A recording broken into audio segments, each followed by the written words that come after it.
Hi everybody, and welcome to the Bear Necessities. I'm Bear, and today we're actually remaking an old video, even though old for me is 6 months. I just didn't like how the first one turned out, so a little bit of vanity, and we are redoing cinnamon rolls.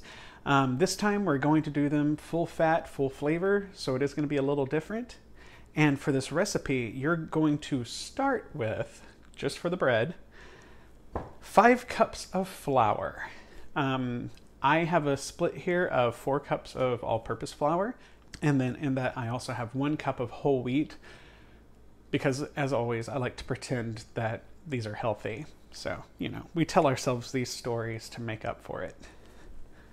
Then I also have half a cup of melted butter that has cooled.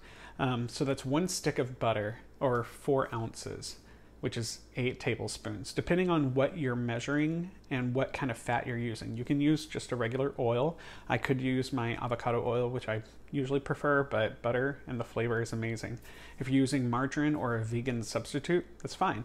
But those are your measurements. So either half a cup, 4 ounces, or 8 tablespoons, they all come out to the same amount. I have 3 eggs, just whole eggs at room temperature. I have 1/4 cup of sugar that I've already poured some into here, about a tablespoon, with half a cup of warm milk. And that milk is about 100 degrees Fahrenheit or about 39 degrees Celsius.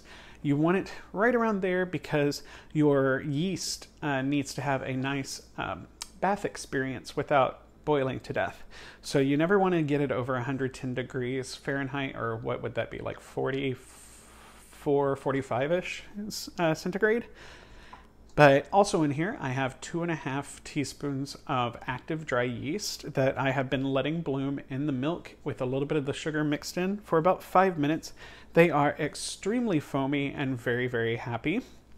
And just to give you an idea of what you're looking for, let's move the camera for a second. So you are looking for this kind of foamy action. If you see, there's a thin film toward the sides, but in the center, it's a nice, thick, foamy head. Imagine it's a good beer pour, if you think beer is good. I don't. So, but you're looking for a good, solid foam before you do anything to it. If after a couple of minutes in the sugar and milk, you don't get a foam, one of 2 things could have happened. 1, the milk could have just been too hot, and so, well, 3 things. The milk could have just been too hot, and so the yeast was like, no, and dead. Or you may have had too much sugar in there if you put more than about a tablespoon. It's just too much for them to handle. They kind of overdo it. And that's rare for them to do, though. And then you may just have bad yeast. Yeast that is no longer active. It may have just expired, had too much moisture exposure, things like that. They kind of did their thing in their jar or in their packet, whatever you use, and gave up the ghost. So, all right, so into our yeast, milk, and slight amount of sugar, we are going to go ahead and add about a cup of the flour, just to get it started, a little bit of a slurry almost, before we start adding some of the other liquid ingredients. It's going to make mixing a little bit easier, I tell myself. Also, one thing I forgot to list, because it's optional, is a splash of vanilla, just for the flavor. Of course, y'all know me, I like vanilla. Let me grab a cup measure, because I had one, then I put it away. Cup measure, all right. And we're going to get just a little bit of this into a little bit of this. I'm going to run this on low, which is a 1 or stir setting for my mixer. This is Loretta, we've all met. If you're using your hands, you just don't worry about this part. I'm just helping my mixer start working up some of that liquid so that I don't just have a pool underneath, because the bowl has a bubble in the bottom. All right, so into that, I'm gonna go ahead and pour my melted, cooled butter. And remember, cooled is one of the important parts here. Put that in the sink. I'm going to add the rest of our 1/4 cup of sugar. This is a fairly sweet dough. And just my splash of vanilla, probably a little less than a teaspoon. We're also going to need just a pinch or two of salt. Doesn't take much, and you don't want to add too much because it can kill your yeast. All right, I'm going to start adding more and more of the flour. And what I'm going to do is get about, that was a shallow cup, about half of the flour in the bowl, and I'm going to start cracking the eggs in. Remember, these are room temperature. And I'm cracking them into a side bowl because I want to make sure that they are good. And I also want to prevent possibly getting any shell in the bowl because, again, if you get any shell in here, good luck getting it back out. However, if you get shell in here, one of the easiest ways to get shell out is to use the eggshell. It will not run away. You'll be able to just get the eggshell down in there, scoop it up, and it'll be gone. Instead of using your fingers and hunting for 6 years, you can just do that. Another good egg. And finally, third egg. Still good. Nice clear albumin. That's the white. That's the major protein in it. All right, and now that the eggs are nice and broken, the yolks are broken up, I'm going to continue adding the rest of the flour. I'm going to reserve back maybe half a cup of it, just depending on how humid it is and how well everything kind of mixes together, and also how much liquid there was in the eggs, because eggs, large is a certain weight, but it can range. So you get a little more, a little less, and these are large eggs.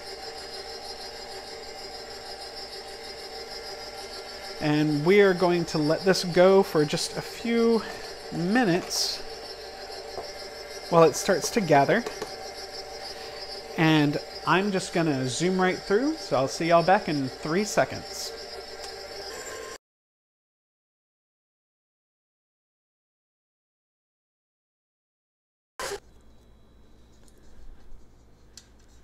All right, my dough is perfect. I can press on it and it just springs back a little bit, and she is happy and elastic.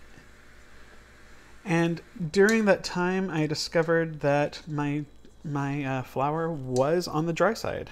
You only really notice that as it mixes farther. And so I ended up adding 2 additional teaspoons of water just to help it along, you know? But my dough is gorgeous and happy.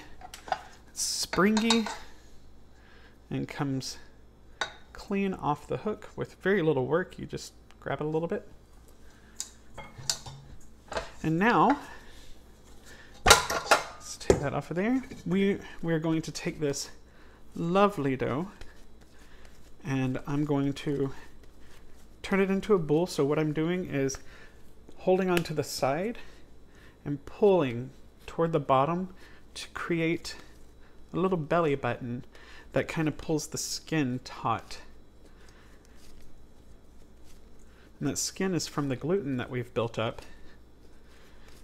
We're just trying to give it as many chances as possible to grow as well as possible. All right, and so we have our little boule, which is French for ball, but we have our little boule. I'm going to oil this bowl. I know it's already got butter in it, but a little bit of oil just to help it not stick to the inside as it rises. And I'm going to cover this with a tea towel or just a kitchen towel, those thin, large towels that you can get, like this.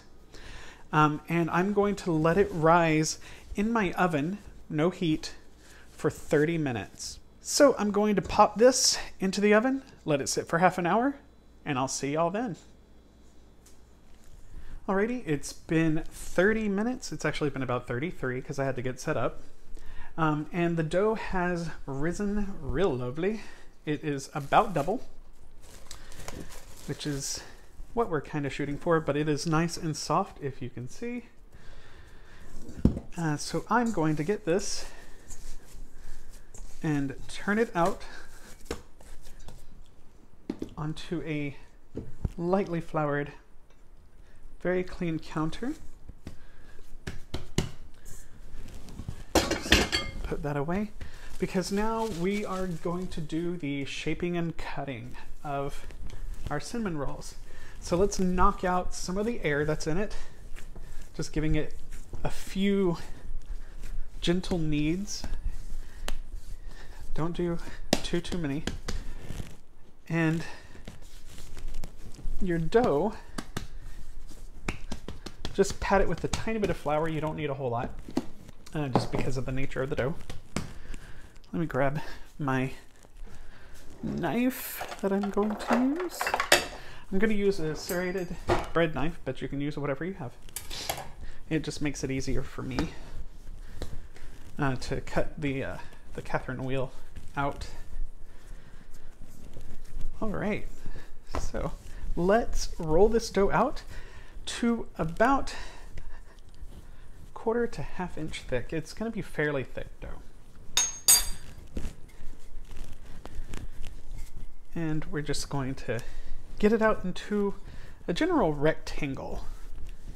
And we're going to get it out to a pretty good size rectangle, because we want these to be beautiful and even across. And since this is kind of a bit of dough, it's going to make some fairly large ones. So I'm going for about 24 inches across, which is 2 feet, by probably close to 16 to 18 inches wide, which sounds like a lot. It's because it is.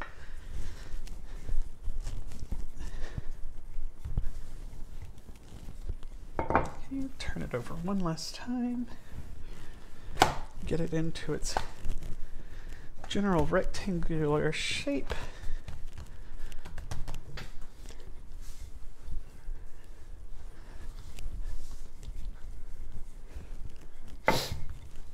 I'd say that is pretty darn close to perfect.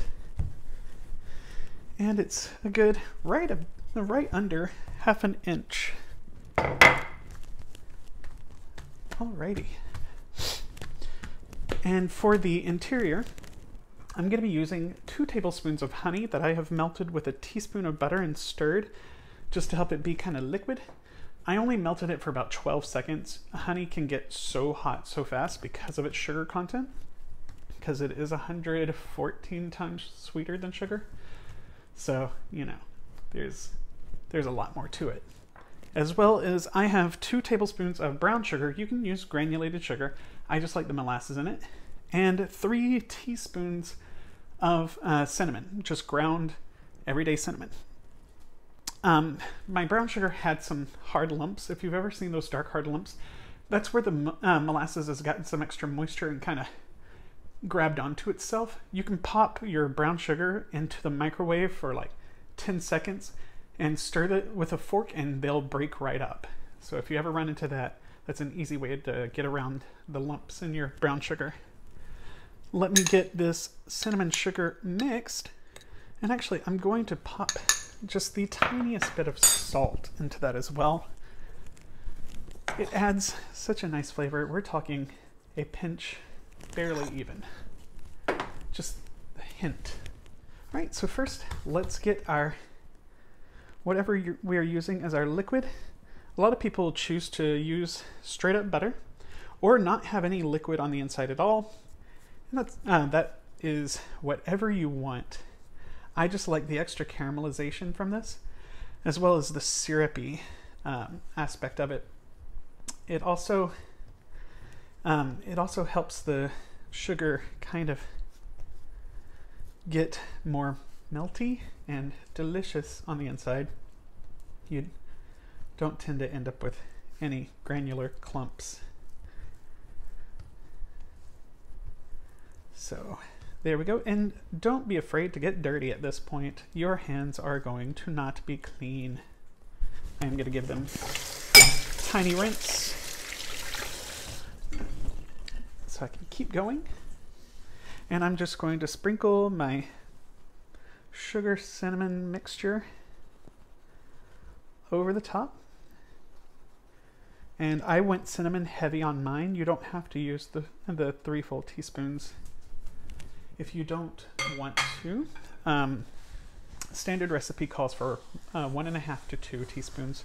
So I just went ahead and gave it some extra oomph because I am a huge fan of cinnamon.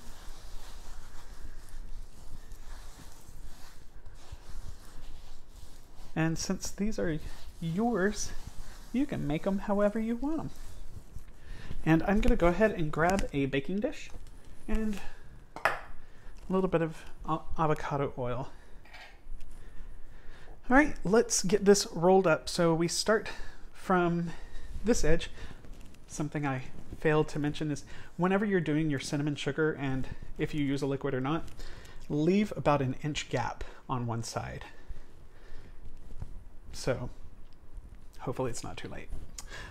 If it is, it's fine. It'll still stick. You're just gonna have to pinch the edge. Oh no. How horrible. So let's roll up. You just start by folding over the end and kind of getting your straight line going. And you just continue rolling up, trying to not let it just get floppy.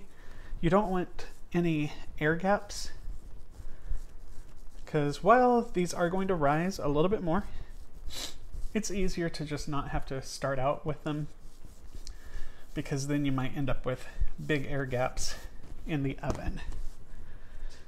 And I'm going to have it seam side down. So the seam is going to be down on the counter or whatever you're rolling out on.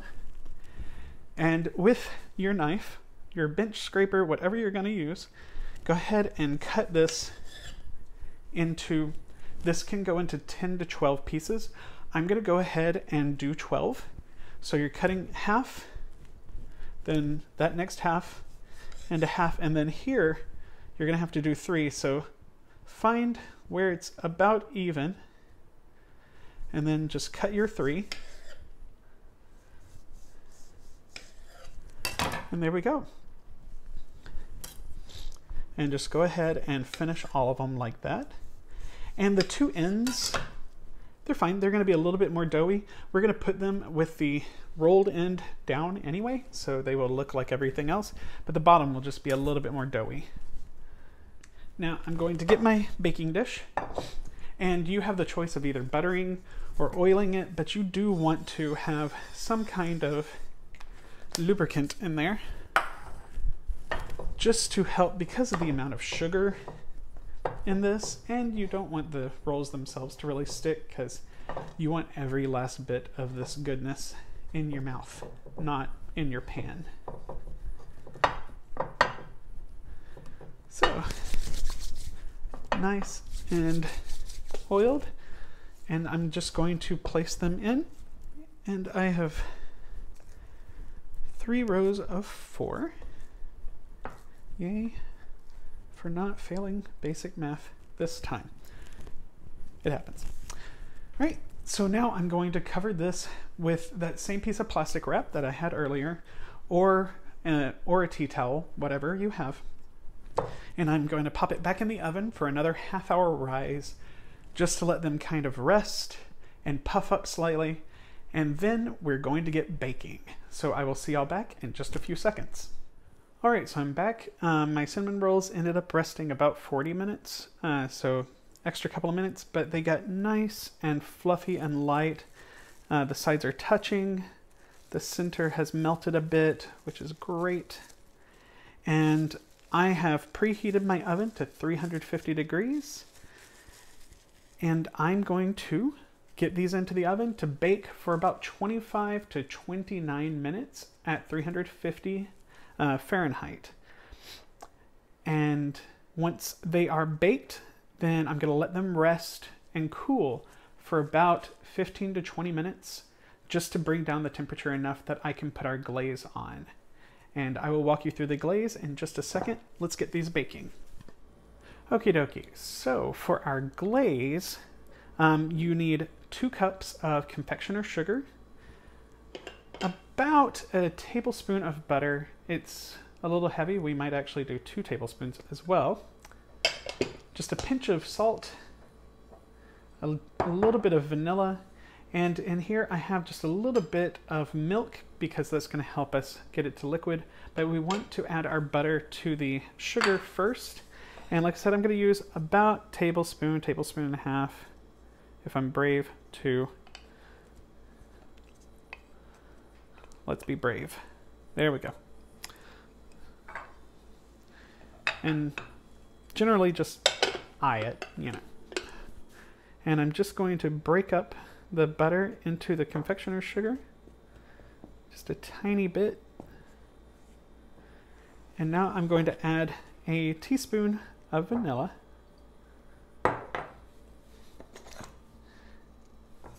Pinch of salt.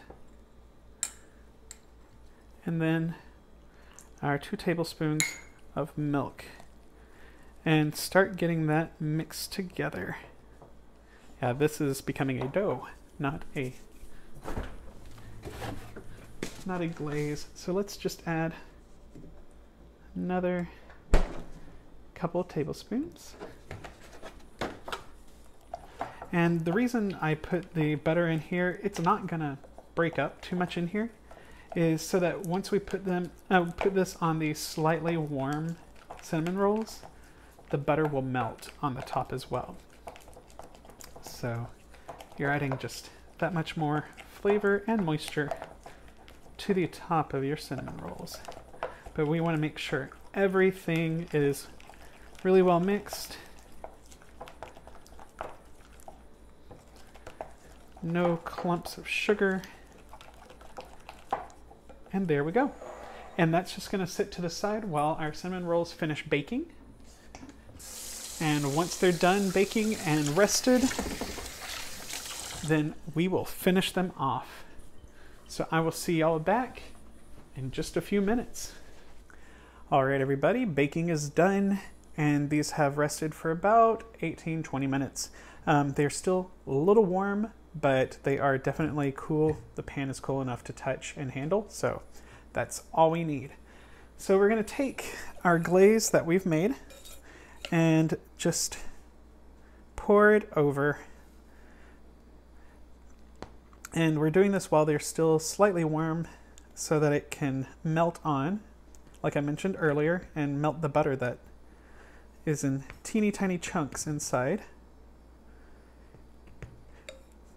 And I'm just going to put a little bit over each one, but then I'm going to try to make sure it actually goes into the center. And I'm going to spread the cinnamon rolls apart down the seams so that the glaze gets down between them all and around the edges as well. And it can soak in ever so slightly and just get ridiculous and beautiful and so sweet and satisfying. It's a lot of glaze. And yes, these are drowned in glaze. I'm pretty sure no one is going to complain, at least not in my house. So let's get them separated, because it just, again, gives it an extra chance for the glaze to really settle down inside and let them drink it up as much as possible. Just pull them apart a little bit so they can get ooey, gooey, soft, and delicious. I'll go ahead and cut them the other direction as well. But the color on these came out amazing. They're puffed and light. They have a firm top, but they have that soft inner texture. Just feel it. I'm going to have to taste one of these. You know, got to take one for the team. And I'm going to grab the smallest one on here. I will not be able to eat the whole thing, and that's okay with me. Just means my boys get a little extra. All right, so let's see how this turned out. Oh my gosh, the inside is perfect. It's cooked all the way through, but it's soft and a little squishy. You can see it's just,